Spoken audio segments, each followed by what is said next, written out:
thank you, all of my friends who've had those nice things to say about me.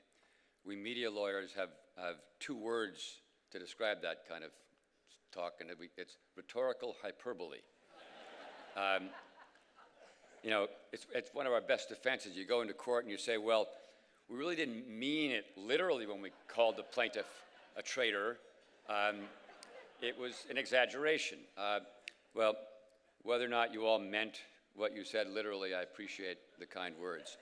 I must say I was a little surprised when I got a call saying that the Reporters Committee wanted to recognize me, because the first time I did anything for the Reporters Committee over 30 years ago, the case didn't turn out so well. We were in the Supreme Court, and in a Freedom of Information Act case, the committee had filed a FOIA request seeking the rap sheet, the criminal records, convictions, and arrests of a notorious set of brothers who were government contractors.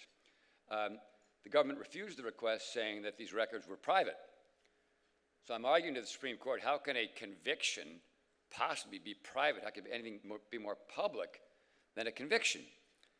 The government's lawyer stood up and when it was his turn to argue and said, well, yeah, they're probably entitled to conviction records, but not arrest records. We lost 9-0 on arrest records and conviction records. Seriously. It's nice to know that after 30-some years, the Reporters Committee has forgotten or forgiven that defeat. One more story. Years ago, when I was a young lawyer, I was preparing the great Edward Bennett Williams to argue a case before the D.C. Circuit. It was the Mobile President's libel suit against the Washington Post. Now, Ed, as you probably know, was the greatest trial lawyer of his generation and one of the most influential people in my life. Ed had argued Fourth Amendment case in the Supreme Court. He had taken great advantage of the Fifth Amendment privilege against self-incrimination in his criminal defense work. But Ed had never really argued a First Amendment case involving freedom of speech and freedom of the press. But Ed was a careful preparer, and he came in one day and he looked at me and said, you know, I was thinking about this case overnight, and you know, we could really do without the right to a jury trial and the privilege against self-incrimination, but we really couldn't live without freedom of speech and freedom of the press. They're really the most important rights we've got.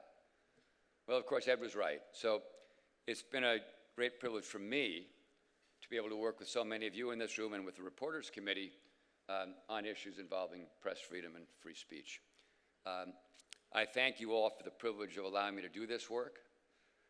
I thank everybody who's involved in preparing this evening, and I thank my family, so many of my family members, for coming, even though I think they're here to see Judy Woodruff in person. Thanks so much.